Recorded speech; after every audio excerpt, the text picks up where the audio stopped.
भारतीय सिनेमा के इतिहास में कई बार ऐसे अवसर आए हैं जब साहित्य और सिनेमा के लिए ऐसे सम्मेलन स्थल बने या बनाए गए जिनमें इतना शक्तिशाली अनन्याश्रय संबंध दिखा कि दोनों क्षेत्र की कृतियां संवर्धन के साथ एक दूसरे को स्थापित करने में सफल रही और इसकी वजह से मन्नू भंडारी जैसे साहित्यकार और बासु चटर्जी जैसे फिल्मकार का संयोजन भी संभव हो पाया था। 1974 में मन्नू भंडारी की कहानी यही सच है पर आधारित रजनीगंधा नाम की एक फिल्म बनी और इसे खूब सराहना भी मिली।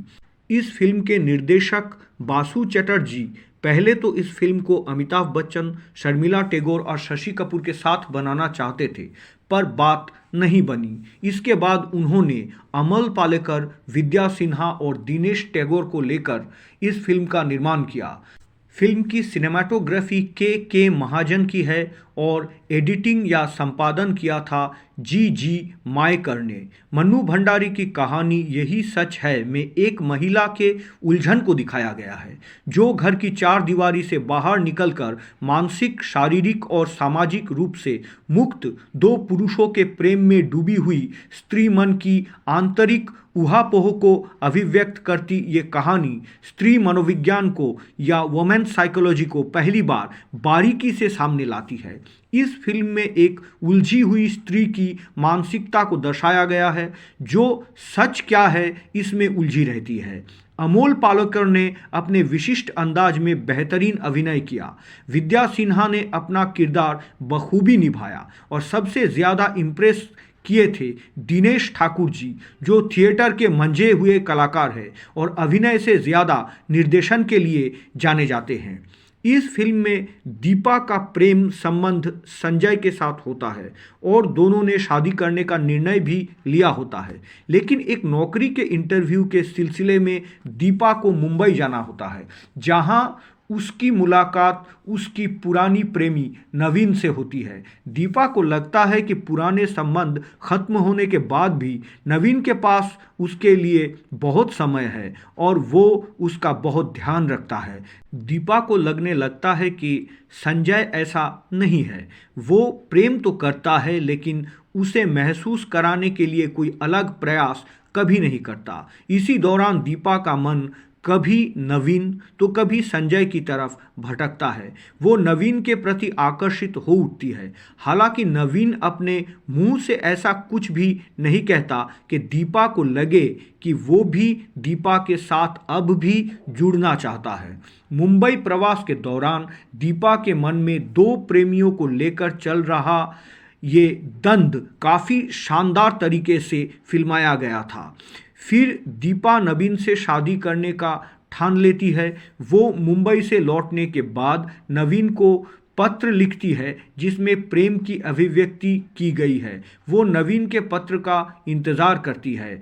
नवीन का लेटर आता भी है, लेकिन महज 4 लाइनों में उसे नौकरी मिलने की सिर्फ शुभकामना दी गई थी। बस दीपा सोचती है कि क्या वो प्रेम नहीं था, एक वहम था। वो हताशा में डूब जाती है, लेकिन तभी इसके बाद संजय आता है, बेहद खुश, रजनीगंधा के महकते हुए फूलों के साथ।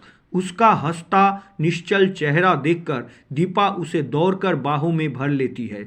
उसी क्षण दीपा सोचती है कि यही है सच्चा प्रेम, बिना दिखावे का, सुख का बंधन का। इस पूरे प्रकरण की प्रस्तुति में रजनीगंधा के फूल कभी नए तो कभी पुराने संबंधों का द्योतक बने रहते हैं।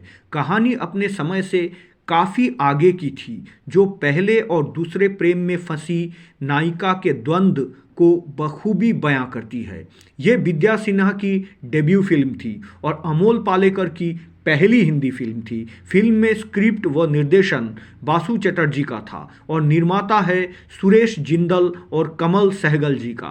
फिल्म बनने के बाद लगभग 6 महीने डिब्बा बंद रही। फिल्म को कोई डिस्ट्रीब्यूटर नहीं मिला था। बाद में राजश्री प्रोडक्शन के ताराचंद बरजातिया जी ने इसे खरीद कर रिलीज़ किया और ये फिल्म स्लीपर हिट साबित हुई। स्लीपर हिट ऐसी फिल्मों को कहते हैं जिनकी शुरुआत छोटी होती है लेकिन वो आगे जाकर बेहद सफल वो यादगार बन जाती है। आपको ये जानकर भी ताज्जुब होगा कि उस समय की रोमांटिक फिल्म और मात्र 2 गीत, दोनों गीतों को लिखा योगेश ने और संगीत दिया है जाने माने संगीतकार सलील चौधरी जी ने, जो आज भी लोकप्रिय है। कई बार यूं ही देखा है मुकेश जी के आवाज़ में और रजनीगंधा फूल तुम्हारे लता जी के आवाज़ में। इस फिल्म को कई पुरस्कार मिले जिनमें 1975 के फिल्म फेयर के साथ मुकेश जी को सर्वश्रेष्ठ पार्श्व गायक का राष्ट्रीय पुरस्कार मिला। अमोल पालेकर ने इस फिल्म के बाद छोटी सी बात और चितचोर के जरिए सुपर हिट हैट्रिक दी। फिल्म रजनीगंधा के सुपर हिट होने के बाद अमिताभ बच्चन को निर्देशक बासु चटर्जी का कद और स्टैंडर्ड का एहसास हुआ और उनके निर्देशन में अमिताभ बच्चन ने 1976 में फिल्म मंजिल में बतौर नायक काम किए।